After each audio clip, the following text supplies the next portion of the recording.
took the charts. 90%. I want you to remember that.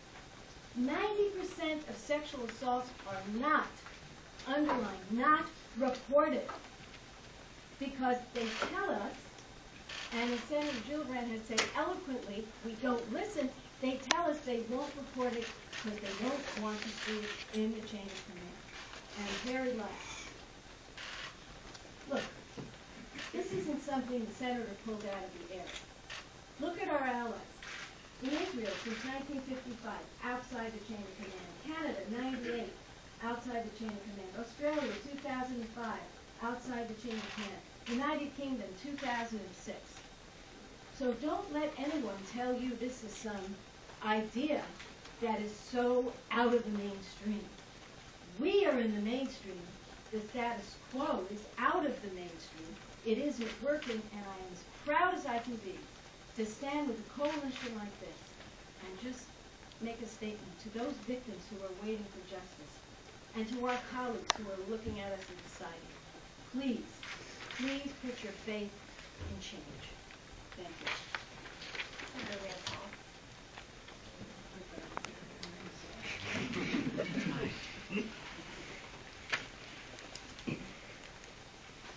You know, I try not to look at issues from a partisan view. I'm sure I do sometimes, but I try not to. As a physician, I look at problems and I try to find solutions. I'm concerned, about justice, and I want it to occur in the military for the victims as well as potentially those accused. Justice is very important to me, both for the accused and the victim. I'm concerned that victims of assault, though, may be deterred from reporting their assault if they have to report it to their boss. I'm also concerned, though, about interposing too many lawyers in the everyday life of the military and them getting in the way of the military mission. The vast majority of our soldiers are honorable and upstanding individuals. We're talking about a very small percentage, but if they commit crimes, they should be punished. In finding justice for the victims, we must make sure, though, that there's due process for all. Some say we have no bipartisan cooperation around here, and I disagree. I think this is a great example of how people from both sides come together and are willing to work on a problem and look honestly at, what the problem is. So when I heard about this, my first impression was a positive one. As I looked at the bill, I asked, and Senator Gillibrand asked to come by and talk to me, and we talked about it. I thought there were one or two things that maybe were included in this that we should exclude from this. She was very open to the discussion, and it makes my support even stronger for this, is that there were a couple things we removed that weren't sexual assault, weren't murder. These were disobeying orders and some other things, and we said, you know what, we'll still leave that in the line of command. We're going to keep serious crimes, murder, rape, sexual assault in here. And I think it's made the bill even stronger. And I always thought the motive was good for the bill, but I think the bill's even stronger. I see no reason why conservatives shouldn't support this. The only thing I think standing in the way is just sort of the status quo. And Senator Box was actually right. Everybody says they're against sexual assault. Why don't we, if it appears as if there is some deterrence to victims reporting the crime, why don't we fix it? So I see no reason not to fix it. I'm glad to be part of the process if I can.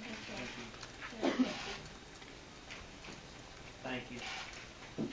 Sexual assault is a grave violation of the trust and duty that we owe our servicemen and servicewomen. When our sons and daughters sign up to defend our nation, they willingly anticipate facing hostile fire from enemy forces. But they don't sign up to potentially be subject to sexual assault from their colleagues. The Supreme Court rightly described rape as, short of murder, the ultimate violation of self. Now, every senator is opposed to rape, opposed to sexual assault, and wants to act to prevent it. And I'll tell you, having spoken with a number of our commanders, I'm convinced that our commanders in the military want to see this problem go away. That they understand, they have heard the message, and they are working to make it go away. But unfortunately, this problem has persisted. Despite good faith, repeated efforts, this problem has persisted. And I have to say, the process whereby this amendment has gone forward really underscores, I think, the way the deliberative process of the Senate is supposed to work. Because I entered the Senate Armed Services Committee hearing on this matter really undecided. I think there were good and reasonable arguments by the chairman of the committee and by others about preserving the chain of command, about keeping responsibility in the chain of command, that I think have real force. And I have to tell you, entering the committee hearing undecided, I was persuaded by Senator Gillibrand's exceptionally passionate and able advocacy. And in particular, there are 2 points Senator Gillibrand made that moved me and convinced me that this was the right and responsible thing to do. First of all was the point that the most persistent problem we've seen is an unwillingness, an inability to report these crimes. That the victims of sexual assault, for whatever reason, have consistently remained reluctant, afraid to come forward and report the crimes. And there can be no prosecution, there can be no deterrence if we don't have reporting of crimes. And despite all of the efforts that have been made in the past, Senator Gillibrand, I believe, made a persuasive case that keeping the reporting in the chain of command, as Rand said, having to go to your boss and raise the problem, the crime of sexual assault with your boss, has proven, in fact, to be deterring victims from reporting their crimes. And secondly was the point that a number of our allies, including Great Britain and Israel and Germany, have been implemented policies similar to this. And the results in practice have been the reporting rates have increased. I'm a big believer in following the data where they lead. And the fact that other professional militaries have been able to maintain discipline, maintain the chain of command, maintain effectiveness, maintain readiness, and at the same time improve reporting and improve deterrence, to me, was persuasive. So I am proud to stand with Senator Gillibrand, with all of the senators up here. I appreciate their leadership. And I'm proud to see the Senate working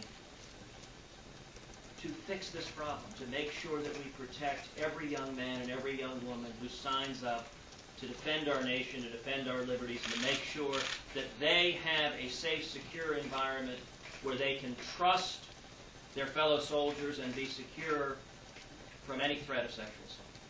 Thank you. Senator Harder. You definitely see the political spectrum of support represented here. And I'm proud to stand here with not just the colleagues here, but there are others who are very much concerned and wanted to take some specific action relating to sexual trauma in the military. Yes, this has been going on for far too long. There is no magic bullet answer, but one of these answers and responses, we think, is to remove the chain of command from making the decision to investigate and go forward. On the other hand, there are plenty of other things that we need to do because we are dealing with a culture in the military that has allowed this to occur for decades and decades. So the commander has a responsibility to change that culture. There's a whole huge prevention aspect that the commander should take hold of. There are education opportunities. There are all of these other things that can happen. And the Navy is doing some of this, starting in a small way where they address the incidence and the use of alcohol, which is very much a part of these kinds of crimes. So there are so many ways that we can address this, but this is one very specific way that we believe will result in more of these crimes being reported, and we think that that is one of the first things that we have to address. So I thank all my colleagues, and of course Kirsten's leadership. Thank you. I'm very grateful for the leadership of everyone here and the several other co-sponsors. I think we have close to 30 co-sponsors on this bill who have provided leadership. So we all know that our military is home to the best and the brightest in the world. And there is such a small number of criminals within our military that are undermining good order and discipline, undermining command climate, and destroying lives. And those are the individuals we have to find. These cases must be prosecuted, and they must be held accountable. And so I believe that when we look at this issue, we have to look at it from the eyes of the victims. And that's really what matters most, their stories. Now, for 62% of those who reported the crimes, of the 3,300 that were reported last year, 62% said they were retaliated against. because they reported the crimes. Of the 23,000 that didn't report, more than about half said they didn't report because they didn't think anything would be done. Close to half said they didn't report because they saw someone else be retaliated against. Close to half said they didn't report because they feared retaliation. And that's why this kind of reform is so important, to be able to have that objective, trained military prosecutor be the decision maker.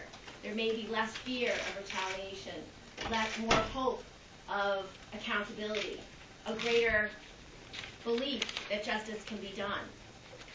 That's what this change is trying to accomplish. And I'm just going to read the story of one survivor to leave you with, because you have to imagine these crimes happening to your son or to your daughter. More than half of the victims are male in these cases.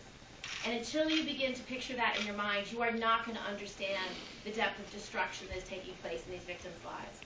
One mother said, and she didn't want to divulge her daughter's name, she said, quote, "I reluctantly supported my daughter going into the Army, fearing that she may be a casualty victim in combat overseas by some foreign enemy. I never imagined she would be a victim on U.S. soil from the very Army she partnered with to protect the U.S. and our rights. She was sexually assaulted at the end of 2012, which is a case that is still pending. She's lost her lust for life. She's become dependent on drugs to mask the pain. And now she's being pushed out of the Army because the captain is derelict in his responsibilities and failed to respond to her plight. He has re-victimized her emotionally by exposing her to unsafe conditions, verbal abuse, and total disregard for her as a soldier or a woman. Help me, please." So that is what we are here to do. I want to thank all my supporters behind me, but also all those who are not here with us for the press conference. We have to answer the call of these victims. Any questions on topic?